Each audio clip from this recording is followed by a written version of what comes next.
Anthony, le fondateur, et on va un peu apprendre à connaître son parcours et ce qui fait de lui aujourd'hui.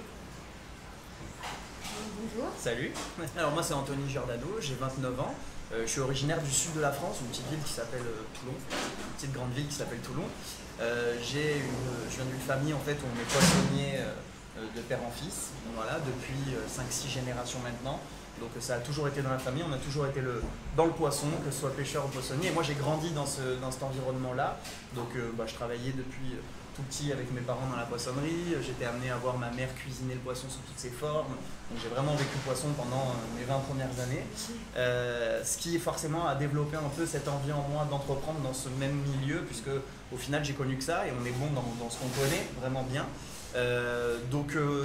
Suite à ça, j'ai fait un parcours assez classique comme mes collègues d'école de commerce. On est parti à Schema Business School, donc à Sophia Antipolis, qui était à peu près à 1h30 de chez moi.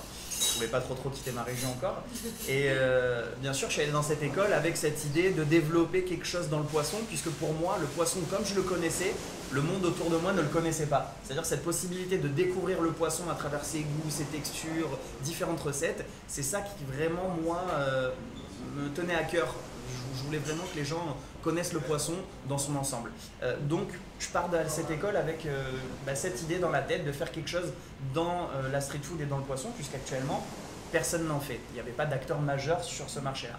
Et donc c'est un projet qu'on a développé au fur et à mesure, première année, deuxième année, troisième année.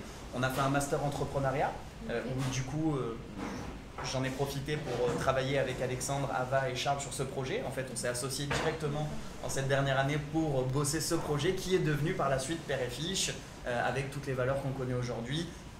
Voilà.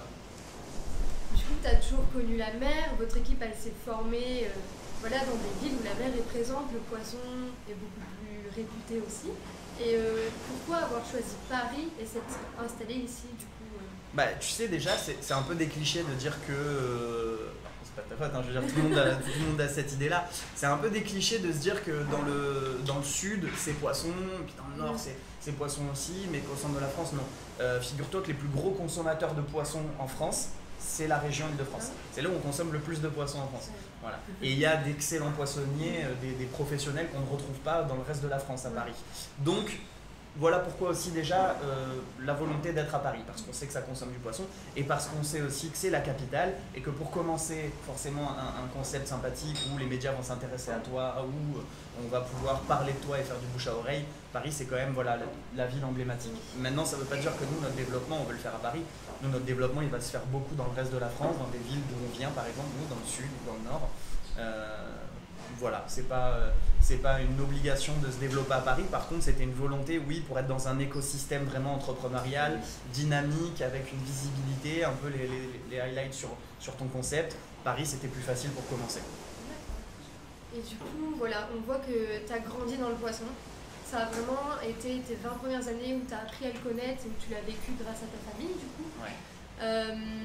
Est-ce qu'il y a une rencontre ou un voyage qui t'a fait voir le poisson et les pièces d'une manière un peu différente, même au niveau de ta famille? Est-ce qu'il y a vraiment une personne, un emblème qui t'a fait? Ouais, ma mère, j'ai pas eu besoin de voyage, c'est juste qu'on formait une belle équipe avec mes parents, tu vois, dans la poissonnerie. Mon père était le poissonnier, le mec technique, celui qui découpait, tout était possible, le mec travaillait le poisson, il était très très fort, voilà.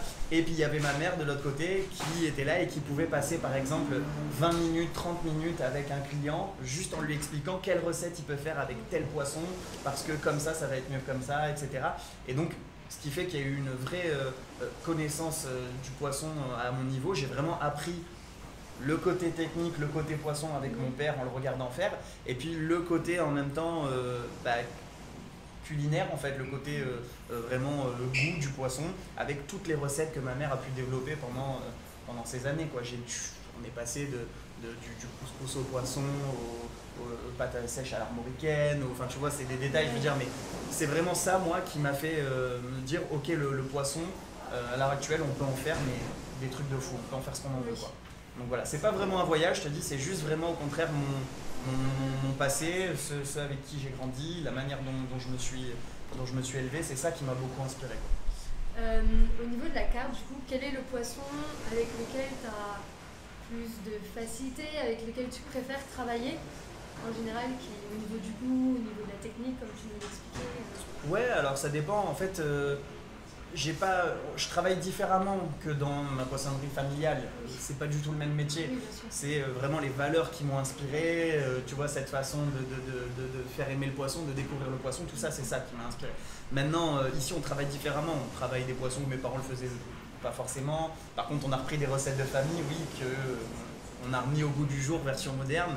Donc ça me rappelle forcément moi mon enfance, tu vois, quand je parle par exemple du burger l'aioli qu'on va remettre à la carte dans très peu de temps, on l'a enlevé pour la carte de déconfinement, on avait une carte réduite, là on le remet à la carte. L'aioli pour moi c'est le burger emblématique déjà de ma région, de chez moi et surtout de mon enfance. C'est voilà, l'aioli que faisait ma mère, on a repris la recette de la sauce aioli comme ça, comme elle faisait. Donc on va dire que j'ai plus de plaisir à travailler et à déguster ce burger. Voilà, surtout qu'en fait le poisson peut changer régulièrement. Donc je peux très bien passer du colin noir, je peux très bien mettre du merlu, de la dorade sébaste.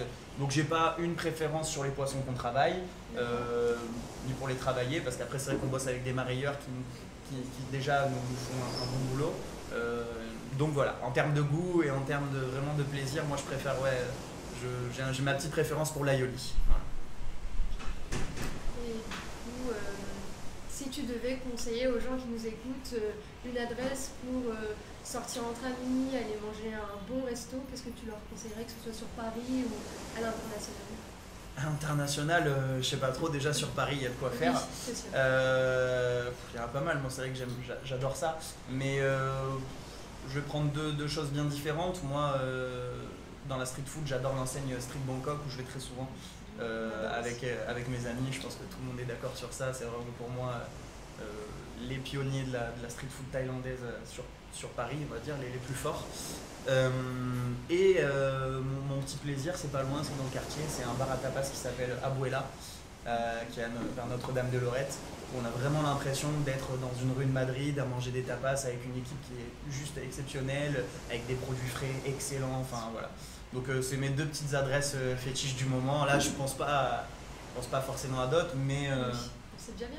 ouais. Si juste en face de Abuela, il y a Mania Pizza, Mania Street Food, qui est un copain Julien et qui fait des pizzas exceptionnelles. Je pense que c'est une des meilleures pizzas napolitaines de Paris, donc voilà, on va dire c'est mes trois petites adresses du moment quoi.